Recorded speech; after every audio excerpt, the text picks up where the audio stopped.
Hey, what's up guys? I'm Steve Wells and today we are going to be talking about the Saucony Ride 13. So what Saucony's been doing with the naming of some of their shoes is a little bit confusing. So this is the 13. So there was the 12 and then they had the ISO 1 and then the ISO 2 and now they're doing the 13 since they've gotten rid of the ISO fit technology that they had on a couple previous versions. So this shoe is going to be replacing the Ride ISO 2 and the 12 actually hasn't been out for a while. So when it comes to getting rid of the ISO fit on this shoe, some people might be mad, but for me and for a lot of other people, I don't think that's necessarily going to be a problem for them. In my opinion, the ISO fit didn't bring too much extra to the table, and also without it, this shoe is able to look a lot better than the last two previous versions. So this shoe is one of Saucony's kind of medium everything-ish trainers. So gonna be like medium cushion, medium when it comes to weight, kind of in the middle when it comes to durability as well. So if you're comparing this shoe to something like the Kinvara, gonna be a little bit heavier, a little bit less fast feeling, a little bit more expensive, and going to also be a little bit more durable as well, especially with the amount of rubber that each one of these have on the outsole. And you're also just getting a little bit more cushion out of the ride as well. So I would compare this shoe to Brooks Ghost, New Balance 880, Mizuno Wave Rider, and that kind of shoe. To me, not in terms of cushion, but in terms of weight and that kind of thing, I would probably compare it to the Nike Pegasus, maybe the most closely. Pegasus is gonna have a lot more cushion, probably feel a little bit bouncier under your foot as well. But if you like that kind of more traditional running shoe feel, but not quite as heavy and kind of bulky feeling as some of those other shoes that I mentioned, this would be one worth taking a look at. So between the previous version and this one, they've replaced the Everrun midsole material with Power Run. So this is the Power Run material, not the Power Run Plus.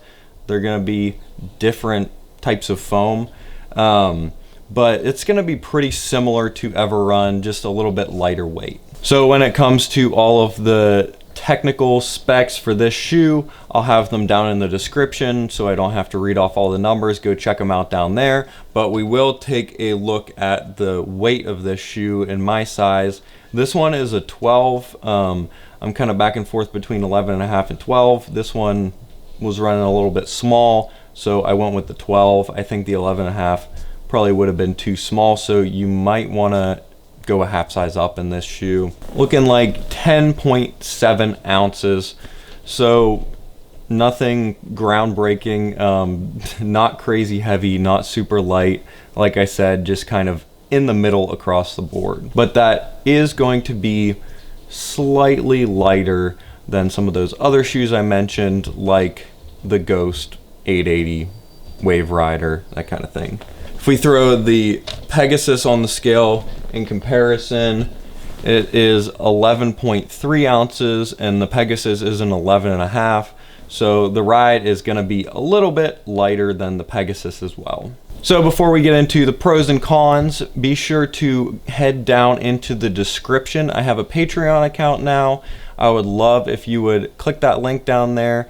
Check out, I have early access to most of my videos on there. So if you want to support the channel, help me keep doing what I'm doing, become a patron down there starting at $1 a month. So getting into some pros about the Ride 13. My first pro is the width. So the previous versions felt a little bit narrower than this one does. So this one really does give you more width through the ball of your foot there. Also believe it comes in a wide. So if you're needing a wide, you have that option available in this shoe. My next pro is the laces. So they're kind of these real thick, squishy laces, similar to some of Saucony's other shoes have this. I know the Triumph does, the Guide does not. But the soft squishy laces, I don't really care too much about my laces as long as they stay tied, and that's actually a problem I've been having in some other shoes that I've been testing out lately, and I never have a problem with these coming untied when I'm just single knotting them. So that is a pro for me. My next pro is the drop. So the difference in the elevation of your heel versus the ball of your foot. Pretty much, I think every Saucony is either going to be 4 millimeters or 8 millimeters. Something like the Convara is 4 millimeters. I believe the Endorphin Speed is 4. The Endorphin Shift is 4. The Endorphin Pro is 8, I believe. So this one's going to be the higher range of that. But if you are in a higher drop shoe, wanting to transition to something lower, or you just don't care, this one will work totally fine for you. And it's kind of a good transition if you're trying to start wearing lower drop shoes, but going to a lower drop from 13 millimeters or whatever you're in now is causing problems for you. Now 8 is a little bit higher than I prefer, and you do kind of notice it a little bit in this shoe, but it's not going to feel, in my opinion, as clunky as some of those other shoes that I mentioned earlier. You don't feel like it's forcing you to hit on your heel or anything like that. So if you're comparing it to some other shoes in its category weight-wise, it's going to be 0.3 less ounces than the 880, 0.3 less than the Pegasus, 0.4 less than the Wave Rider, and 0.4 less than the Ghost. So it's not significantly lighter than those other shoes, but the weight difference definitely is there. And like we just saw with the Pegasus, it will kind of vary depending on your size and all of that kind of thing. My next pro is the responsiveness of this shoe. It definitely has enough cushion to do, you know, whatever your daily runs are. Even if you're going pretty far, you're gonna be probably fine in this shoe. But it does feel a little bit faster, a little bit more responsive than some of those other shoes that I was talking about. Definitely not designed to be like a speed workout track day shoe, but if it was your only pair of shoes and you wanted to use it for that, you'd be fine. My next pro is the fact that they got rid of the ISOFIT. While I'm sure it worked for some people very well, I wasn't too crazy about it, and like I said earlier, looks a little bit better without it as well. So just kind of in general, this is one of those shoes that if you need a running shoe, it will probably be fine. Yes, there might be some faster feeling shoes that you could use for speed workouts and more cushiony shoes for long runs and that kind of thing, but if you just want a pair of running shoes, this is one of the top contenders when it comes to that. So next, moving into some cons. Now, while I said without the ISOFIT, it does look a little bit better, in my opinion, this shoe is a little bit kind of cheap looking.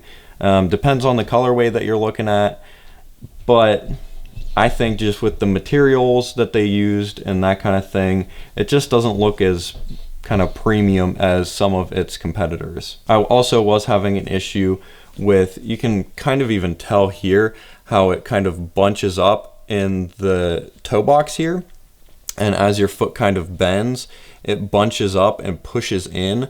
I don't feel that pressing against my toes, but it just kind of annoys me knowing that it's there, and that $130 pair of shoes after 50 miles or whatever I put in these is starting to do that. My next con is the cushioning. So while it actually has more cushioning than some of its competitors, it's not going to be nearly as soft as some of the other ones. And that's kind of the running industry's thing right now, is just going as soft as possible. So if you're coming out of something like the Clifton and going into this, it's going to feel super hard. Even if you're coming out of the Ghost, you might notice that it's a little bit denser of a cushioning than what you're used to. I haven't put enough miles in this shoe to wear it out, but I would expect that this shoe would be a little bit less durable than some of its competitors. Not necessarily the cushioning flattening out like tends to happen, but when it comes to the upper materials, that kind of weird toe box thing that I was talking about when it comes to the outsole. I've seen a couple problems, not as much with this version, but with Saucony Rides, the rubber kind of pulling out. So you're still going to get a lot of good miles out of this shoe, but maybe not quite as many as something like those other shoes that I was talking about. So that's all the pros and cons that I had for this shoe. Not too many either way.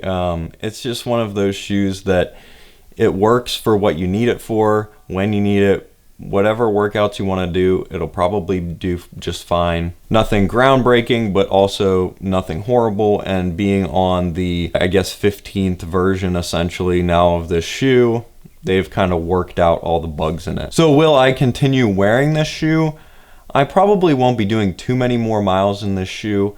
It's not because I don't like it, but just because it's not usually the type of shoe that I tend to gravitate towards anymore. If you wear something like the Ghost 880 Wave Rider, you'll probably like this shoe as well. And in terms of the category, I think it is a very good shoe, and I would run in it over some of those other ones that I was talking about. However, I just have other shoes that I like more than this one at this point. So I hope this video has been helpful. Leave any questions you have down in the comments. Be sure to like and subscribe while you're down there. Check out my Patreon link there as well for early access to some of my videos, and I will talk to you guys next week.